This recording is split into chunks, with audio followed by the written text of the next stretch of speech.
அஸ்ஸலாமு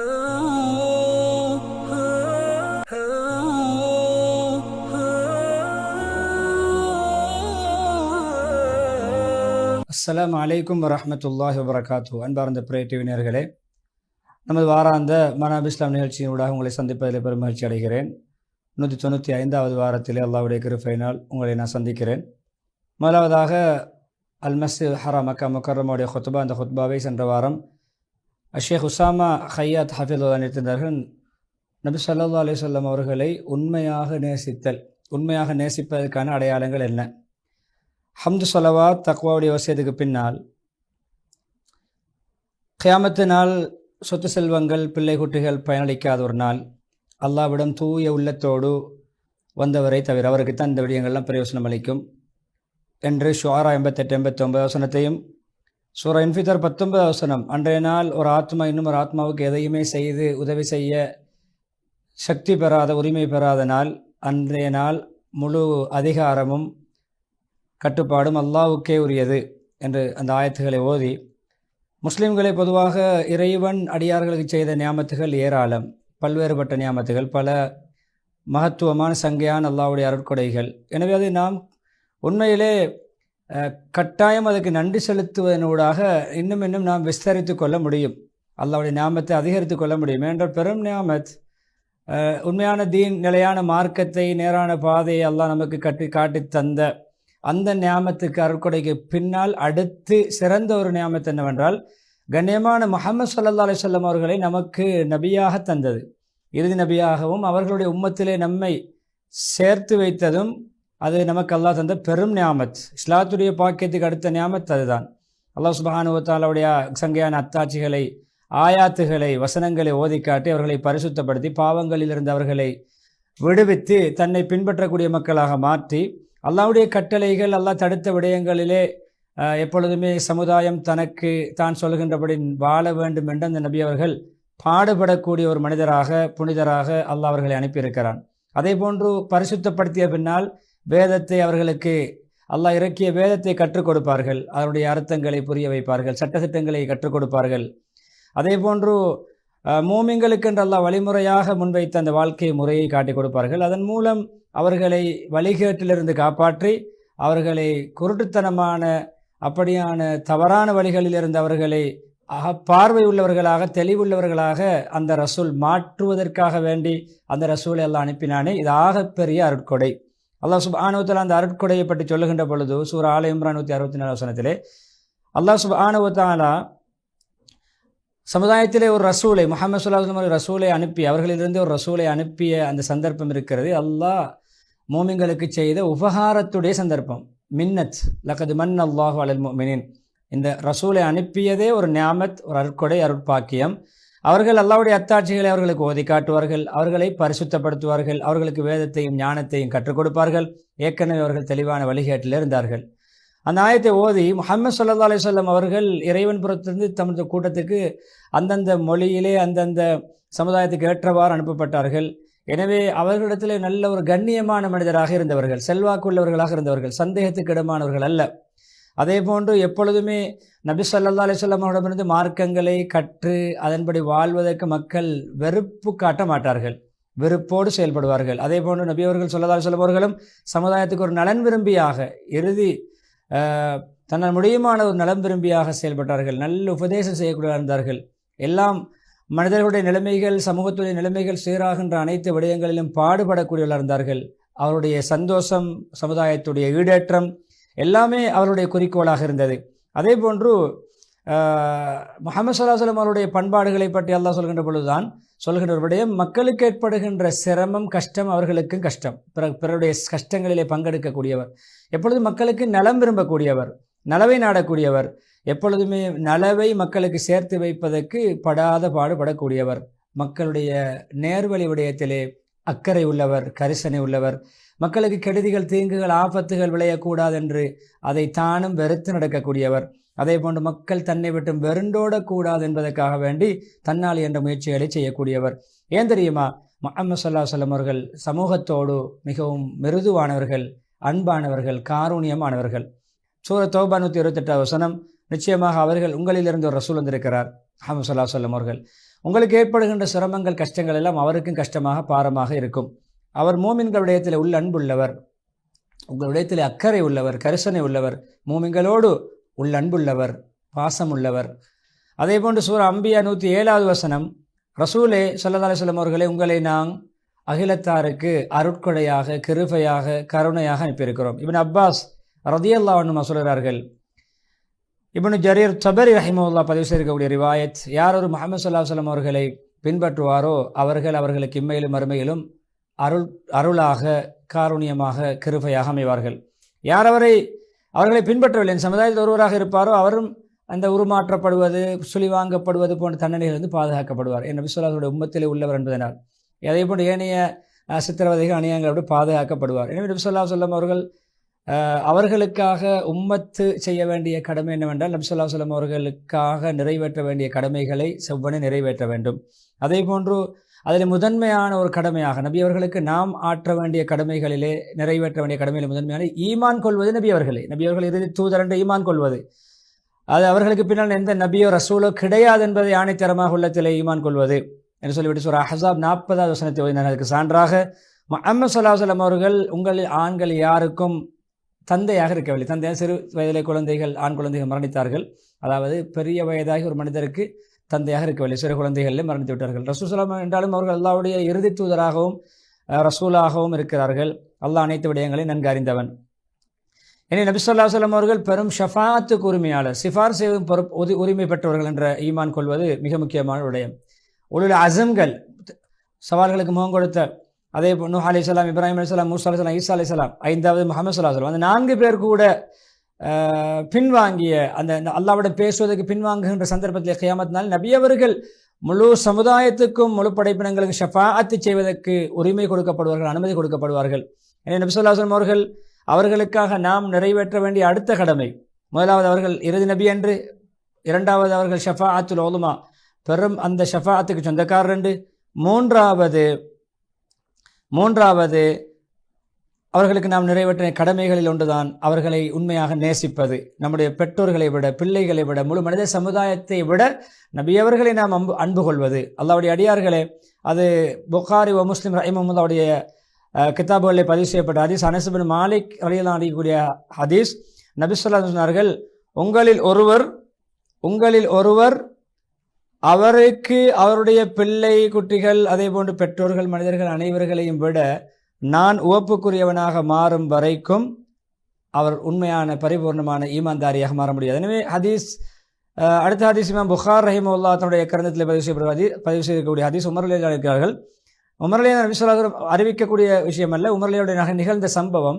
நபி ஸல்லல்லாஹு அலைஹி வஸல்லம் அவர்களை பார்த்து சொன்னார்கள், யா ரசூலல்லாஹ், நான் அனைத்தையும் விட, என்னை தவிர, அதாவது என்னுடைய ஆத்மாவை தவிர மற்ற அனைத்தையும் விட உங்களை நேசிக்கிறேன். நபி ஸல்லல்லாஹு அலைஹி வஸல்லம் சொன்னார்கள், என்னுடைய ஆத்மா எவன் கைவசம் இருக்கிறதோ, இன்னும் நீங்கள் உங்களை விட, உங்களுடைய ஆத்மாவை விட நான் உங்களுக்கு ஒப்புக்குரியவனாக மாறாத வரைக்கும் இன்னும் சரியான நீங்கள் பூர்த்தியான உண்மையான மூமினாக முடியாது என்று சொல்லோடு உமர்லே சொன்ன உடனே, இப்பொழுது யார சொல்லலாம், நீங்கள் என்னை விட நீங்கள் ஒப்புக்குரியவர்கள், என்னுடைய ஆத்மாவை விட. அப்பொழுது சொன்ன, இப்பொழுதுதான் உமரே என்றார்கள், இப்பொழுதுதான் உங்களுடைய ஈமான் பரிபூர்ணமடைகிறது, உண்மையான ஈமான் சம்பூர்ணமடைகிறது என்று சொன்னார்கள். எனவே முஹம்மது ஸல்லல்லாஹு அலைஹி வஸல்லம் அன்பு பாசம், அவர்களோடு நாங்கள் உவப்பு கொள்வதிலே, அவருடைய பிரியம் வைப்பதிலே எப்பொழுதுமே அவருடைய அன்பின் வெளிப்பட வேண்டும். வெறும் பேருக்கு நடிப்புக்கு அல்ல, அவருடைய உண்மையான அன்பின் அடையாளம் வெளிப்பட வேண்டும். இல்லாவிட்டால் அது ஆதாரம் இல்லாத ஒரு பொய் வாதாட்டமாக மாறிவிடும். எனவே எப்பொழுதுமே நபி ஸல்லல்லாஹு அலைஹி வஸல்லம் அன்பில் நான் திளைத்திருக்கிறேன், நான் அன்பு கொள்கிறேன் என்பதற்கான அடையாளங்கள், அதில் முக்கியமான முதன்மையான விடயம் தான் நபியவர்களை பின்பற்றுவது. நான் உண்மை நபியவர்களை நேசிக்கிறேன் என்று சொல்லக்கூடிய மனிதர் நபியவர்களை ஸல்லல்லாஹு அலைஹி வஸல்லம் அவர்களை பின்பற்ற வேண்டும், அவருடைய சுன்னத்துப்படி வாழ வேண்டும். நபி ஸல்லல்லாஹு அலைஹி வஸல்லம் எல்லா கட்டங்களிலும் சாதகமான பாதகமான சிரமமான வசதி எல்லா நிலைமைகளும், தனக்கு உற்சாகமான சோர்வான வெறுப்பான எல்லா நிலைமைகளிலும் நபியுடைய சுன்னத்தை கடைபிடிக்க வேண்டும். அவர்களுடைய ஒழுக்க விழுமியங்களை வாழ்க்கையிலே கடைபிடிக்க வேண்டும். அதேபோல் நபி ஸல்லல்லாஹு அலைஹி வஸல்லம் அவர்கள் எதை வழிமுறையாக காட்டி தந்தார்களோ அதை தன்னுடைய மனோ இச்சையை விட முதன்மைப்படுத்த வேண்டும். அதே போன்று நபியோட தீனுக்கு மார்க்கத்துக்கு உதவி செய்ய வேண்டும். நபியோடைய சுன்னத்துக்கு எதிரான சவால்களை விட்டும் நபி ஸல்லல்லாஹு அலைஹி வஸல்லம் உடைய சுன்னத்துகளை பாதுகாக்க வேண்டும். நபியோடைய கொண்டு வந்த மார்க்கத்துக்கு புறம்பான விடயங்களை விட்டும் எதிரான சவால்களை விட்டும் நபியோருடைய மார்க்கத்தை பாதுகாக்க பாடுபட வேண்டும். அதை நபி ஸல்லல்லாஹு அலைஹி வஸல்லம் அவர்களை பற்றி அதிகம் பிரஸ்தாபிக்க வேண்டும். அவர்கள் மீது ஸலவாத்து சொல்ல வேண்டும். எனவே யார் ஒருவர் ஒன்றை நேசிப்பாரோ அதை பற்றி அதிகம் பேசுவார். நபியவர்களை பற்றி பேச வேண்டும். மாண்பு மரியாதைகளை பற்றி பேச வேண்டும். எப்படி நபியவர்களை ஸல்லல்லாஹு அலைஹி வஸல்லம் அவர்களை சந்திக்கும் ஆர்வம் உள்ளவராக இருக்க வேண்டும். மிகவும் அதிகமாக ஆர்வம் கொள்ள வேண்டும். அதேபோல் நபி ஸல்லல்லாஹு அலைஹி வஸல்லம் அவர்களை உண்மையாக நேசிக்கிறோம் என்பதற்கான அடையாளம் தான் நபியவர்கள் மீது அதிகமாக ஸலவாத் உரைப்பது, ஸலவாத்து சொல்வது. யார் நபி ஸல்லல்லாஹு அலைஹி வஸல்லம் ஒரு முறை ஸலவாத் சொல்வாரோ அல்லாஹ் அவருக்கு 10 முறை ரஹ்மத் செய்கிறான். எனவே அது நபி ஸல்லல்லாஹு அலைஹி வஸல்லம் வாயிலாகவே இமாம் முஸ்லிம் ரஹிமஹுல்லாஹ் அறிவிக்கக்கூடிய ஹதீஸ் வந்திருக்கிறது. அபூ ஹுரைரா ரலியல்லாஹு அறிவிக்கிறார்கள். எனவே எந்த இடங்களிலே ஸலவாத்து சொல்வது மிக ஏற்றமோ விரும்பத்தக்கதோ அதிலே மிக முக்கியமாக அதிகமாக ஸலவாத் சொல்ல வேண்டும். துஆவுடைய ஆரம்பம், துஆவை முடிக்கின்ற பொழுது ஆரம்பமும் முடிவும் துஆ இரண்டும் ஸலவாத்துக்கு மத்தியில் அமைய வேண்டும். அதானுக்கு பின்னால் நபி ஸல்லல்லாஹு அலைஹி வஸல்லம் பெயர் சொல்லப்படும் பொழுது, அதேபோல் மஸ்ஜிதுக்கு நுழையும் பொழுது, மஸ்ஜித் வெளியாகும் பொழுது, அதேபோல் ஜும்மாவுடைய தினங்களில் அதிகமாக, ஜும்மாவுடைய இரவில் அதிகமாக, தஷஹுத் அத்தஹியாத்திலே என்று குறிப்பாக மிகவும் விரும்பத்தக்க நேரங்களிலே அதிகமாக ஸலவாத் சொல்ல வேண்டும். அல்லாஹ்வுடைய அடியார்களே, இப்போது முஹம்மது ஸல்லல்லாஹு அலைஹி வஸல்லம் அவர்களுடைய மஹப்பத் என்னிடம் இருக்கிறது என்பதற்கான அடையாளம், ஒரு மனிதனிடம் மஹப்பத் இருக்கிறது என்பதற்கான எல்லா விடயங்களிலும் நபி அவர்களுக்கு கட்டுப்பட்டு நடப்பது, நபி அவர்களுக்கு அடிபணிந்து நடப்பது, அவருடைய சுன்னத்துக்கள் ஹதீஸ்களை கட்டுப்படுவது. ஈமான்தாரிகளே, அல்லாஹ்வுக்கு வழிபடுங்கள், அல்லாஹ்வுடைய தூதருக்கு நீங்கள் வழிபடுங்கள், அவர்களை விட்டு நீங்கள் புறக்கணித்து நடக்க வேண்டாம். நீங்கள் விடயங்களை, குர்ஆன் ஆயத்துகளை, வசனங்களை, ஹதீஸ்களை செவிமடுக்கக்கூடிய அந்த நிலைமையில். அன்ஃபால் 20 வசனம். அல்லாஹ் சுப்ஹானஹு வ தஆலா எந்த அளவுக்கு நபி அவர்களுடைய கட்டுப்பாட்டை பற்றி சொல்லியிருக்கிறார், நபி அவர்களுக்கு நாம் கட்டுப்பட வேண்டும் என்று. அல்லாஹ்வுக்கு கட்டுப்பட்டவராக மாறுவதற்கு நபி அவர்களுக்கு நாம் கட்டுப்பட்டவராக இருக்க வேண்டும். நபி அவர்களுக்கு கட்டுப்பட்டவர், ஸல்லல்லாஹு அலைஹி வஸல்லம் அவர்களுக்கு கட்டுப்பட்டவர், அல்லாஹ்வுக்கு கட்டுப்பட்டவர். நபி ஸல்லல்லாஹு அலைஹி வஸல்லம் அவர்களுக்கு மாறு செய்யக்கூடியவர், அல்லாஹ்வுக்கு மாறு செய்யக்கூடியவர். நபி ஸல்லல்லாஹு அலைஹி வஸல்லம் அவர்களுடைய கட்டளை எல்லாமே அல்லாஹ் இட்ட கட்டளைகள் தான். நபி அவர்கள் ஸல்லல்லாஹு அலைஹி வஸல்லம் அவர்கள் ஏதாவது தடுப்பார்கள் என்றால் அல்லாஹ் தடுத்தவை தான். யார் ரசூல் ஸல்லல்லாஹு அலைஹி வஸல்லம் கட்டுப்படுவாரோ அல்லாஹ்வுக்கு கட்டுப்பட்டவராக மாறுவார். யார் புறக்கணிப்பாரோ அவர்கள் மீது உங்களை நாங்கள் கண்காணிப்பாளராகவோ பொறுப்புதாரியாகவோ எப்பொழுதுமே பின்னால் நோட்டமிட்டு கொண்டிருக்கக்கூடிய மனிதராக உங்களை அனுப்பவில்லை. நிசா 80வது வசனம். அல்லாஹ் ஜல்ல ஜலாலு சூரா ஹஷர் 7வது வசனம் சொல்லும் பொழுது ரசூல் ஸல்லல்லாஹு அலைஹி வஸல்லம் எதை உங்களுக்கு கொடுத்தார்களோ, எந்த மார்க்கத்தை, எந்த கட்டளைகளை, எந்த வழிமுறைகளை காட்டினார்களோ, கொடுத்தார்களோ, தந்தார்களோ அதை நீங்கள் முழுமையாக எடுத்து கடைபிடியுங்கள். எதை விட்டு தடுத்தார்களோ நீங்கள் முழுமையாக தவிர்ந்து கொள்ளுங்கள். அல்லாஹ்வை பயந்து கொள்ளுங்கள். நிச்சயமாக அல்லாஹ் கடுமையாக தண்டிக்கக்கூடியவன். குற்றங்கள் செய்கின்ற பொழுது, பாவம் செய்கின்ற பொழுது மறுமையிலே கடுமையாக தண்டிக்கக்கூடியவன். அதேபோல் சூரா நூர் 84வது வசனம். ரசூல் ஸல்லல்லாஹு அலைஹி வஸல்லம் நபியே நீங்கள் சொல்லுங்கள், மக்களை பார்த்து அல்லாஹ்வுக்கு கட்டுப்படுங்கள், ரசூலுக்கு கட்டுப்படுங்கள். அதாவது எனக்கு என்று சொல்லுங்கள். ரசூல் ஸல்லல்லாஹு அலைஹி வஸல்லம் அவர்கள் புறக்கணித்தால், அல்லாஹ்வுக்கு ரசூலுக்கு கட்டுப்படுவதை புறக்கணித்தால், நபி மீது, ரசூல் மீது பொறுப்பு, தன் மீது சாட்டப்பட்ட பொறுப்புகளை நிறைவேற்றுவது, அவர்கள் மீது சாட்டப்பட்ட பொறுப்புகளை நிறைவேற்றுவது. எனவே நீங்கள் நபியவர்களுக்கு வழிபட்டு நடந்தால் நேர்வழி அடைவீர்கள். உங்களுக்கு ஹிதாயத்தை நபியவர்களுக்கு வழிபட்டு நடப்பதிலே ரசூல் மீது தெளிவாக எத்தி வைக்கின்ற பொறுப்பை தவிர உங்களை வலுக்கட்டாயப்படுத்துகின்ற பொறுப்புகள் ஏதும் கிடையாது. எத்தி வைப்பார். எடுத்து நடந்தால் நீங்கள் நேர்வழிப்பட்டவர்களாக மாறுவீர்கள். புறக்கணித்தால் நீங்கள் வழிகேடர்களாக மாறலாம். வழிகேடர்களாக மாறுவதற்கு நபியவர்களுக்கு மாறு செய்ய வேண்டும். நபியவர்களுடைய கட்டுப்பாடு ஹிதாயத்துக்குரிய காரணி. எனவே எப்பொழுதும் நபி ஸல்லல்லாஹு அலைஹி வஸல்லம் அவர்களுக்கு கட்டுப்படுதல் என்பது நபியவர்களை பின்பற்றுவதன் மூலமாகத்தான் நடக்கும். அவருடைய நேர்வழிகளை எடுத்து நடப்பது, அவருடைய சுன்னத்துகளை நடைமுறைப்படுத்துவது.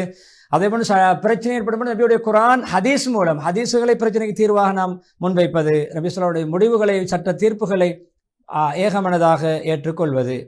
அல்லாஹ்வை ஈமான் கொள்ளுங்கள், அல்லாஹ்வுடைய ரசூலை நபியுல் உம்மியா எழுத வாசிக்க தெரியாத நபியை ஈமான் கொள்ளுங்கள். அவர் எப்படிப்பட்டவர், அவர்கள் ரசூல் எப்படிப்பட்டவர்கள், அல்லாஹ்வை ஈமான் கொண்டார்கள், அல்லாஹ்வுடைய வசனங்களை, அத்தாட்சிகளை ஈமான் கொண்டார்கள். எனவே நபியை பின்பற்றுங்கள், நீங்கள் நேர்வழி அடைவீர்கள். ஆராஃப் 158 வசனம். சூரத் நிசா 65 வசனத்தை சொன்னார்கள். உங்களுடைய இறைச்சவன் மீது சத்தியமாக, அல்லாஹ்வே சொல்கிறார், இறைச்சவன் மீது சத்தியமாக அவர்களுக்கு மத்தியில் ஏற்படுகின்ற பிரச்சனைகள், பிணக்குகள், சச்சரவுகளின் போது உங்களை அதற்குரிய ஒரு தீர்ப்பாளராக, நடுவராக, உங்களுடைய முடிவை அவர்கள் எடுத்து நடக்காத வரைக்கும், ஹயாத்தோடு இருக்கும் பொழுது உங்களிடம் தீர்ப்பு பெற்று உங்களுடைய முடிவை அவர்கள் செயல்படுத்தாவிட்டால், மௌத்துக்கு பின்னால் அவருடைய ஹதீஸ், நபியுடைய ஹதீஸை கொண்டு அந்த பிரச்சனைகளுக்கு தீர்வு காணாவிட்டால், அப்படி தீர்வு நபியுடைய தீர்ப்பை பெற்று மனதில் எந்த விதமான அதிருப்தியும் கொள்ளாமல் அதை ஏகமனதாக மனப்பூர்வமாக ஏற்றுக்கொண்டால் அவர்கள் மூமின்கள், இல்லாவிட்டால் மூமின்கள் இல்லை.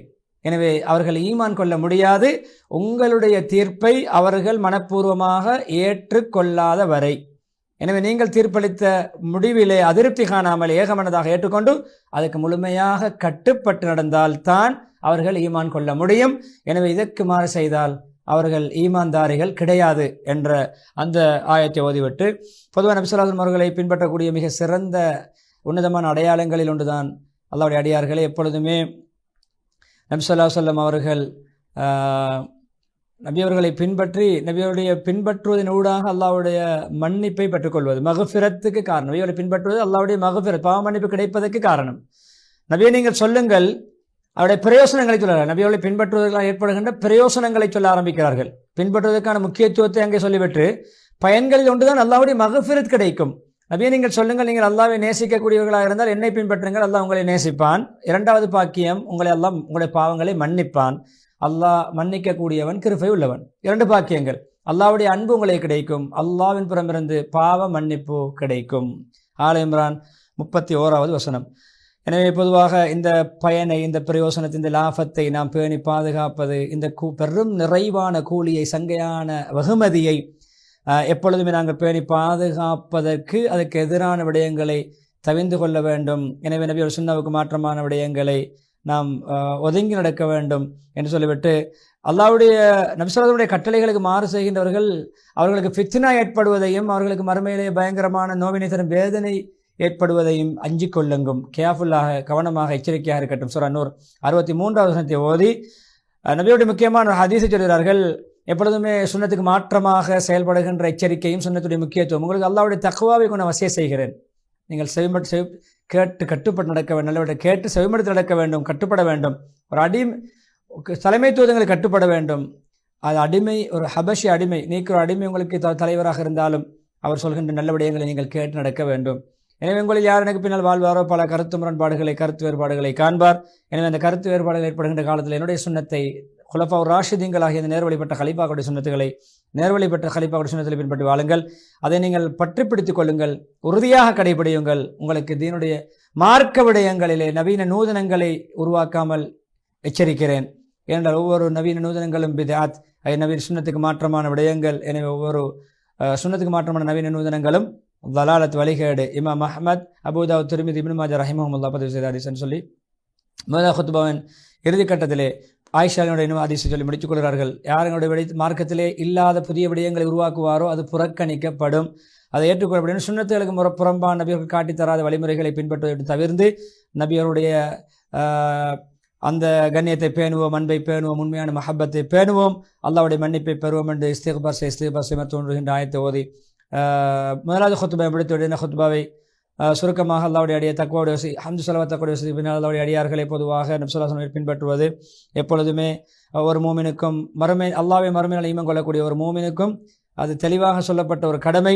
எனவே அது வழிகாட்ட விட்டு பாதுகாக்கும். அதன் மூலம் அவருடைய தான் விரும்பும் அல்லாஹ்வுடைய மன்னிப்பை அடைந்து கொள்ளலாம், சொர்க்கத்தில் உயர்ந்த அந்தஸ்தை அடைந்து கொள்ளலாம். உங்களுக்கு அல்லாஹ்வுடைய தூதர்கள் அழகிய முன்மாதிரி இருக்கிறது. அது யாருக்கு? அல்லாஹ்வை மறுமை நாளை அஞ்சி பயந்து நடக்கக்கூடியவர்களுக்கும், அல்லாஹ்வை அதிகம் திக்ர் செய்யக்கூடியவர்களுக்கும். உண்மையான ஈமான்தாரியாக இருந்தால் நபி அவர்களை பின்பற்ற வேண்டும் என்பதற்காக வேண்டிய இந்த ஆயத்தை ஓதி அஹ்ஸாப் 21வது ஆயத். எனவே பொதுவாக அல்லாஹ்வுடைய திருப்தியை அடைந்து கொள்வதற்கு இஹ்லாஸோடு பாடுபட வேண்டும். நபியுடைய பரிபூர்ணமான நல் வழிகாட்டலை பின்பற்ற வேண்டும், நேர்வழியை பின்பற்ற வேண்டும். நபியுடைய அஹ்லாக்குகளை, பண்பாடுகளை வாழ்க்கையை பிரதிபலிக்க செய்ய வேண்டும். நல்ல இயல்புகளை நம்மகத்தை கொள்ள வேண்டும். மாறுபாடு செய்வதை தவிர்த்து கொள்ள வேண்டும். அப்படியால் தான் ஜெயம் பெறலாம், ஈடேற்றம் பெறலாம் என்று ஸலவாத் சொல்கின்ற ஆயத்தை ஓதி ஸலவாத் சொல்லி நீண்ட துஆ பிரார்த்தனையோடு ஹத்தீப் உஸாமா ஹையாத் ஹஃபிதஹுல்லாஹ் அவர்கள் ஹுத்பாவுக்கு முற்றுப்புள்ளி வைக்கிறார்கள். விளம்பர இடைவெளி தொடர்ந்து மதீனா முனவ்வராவுடைய ஹுத்பாவின் மொழிபெயர்ப்பை இன்ஷா அல்லாஹ் நாம் பார்க்கலாம்.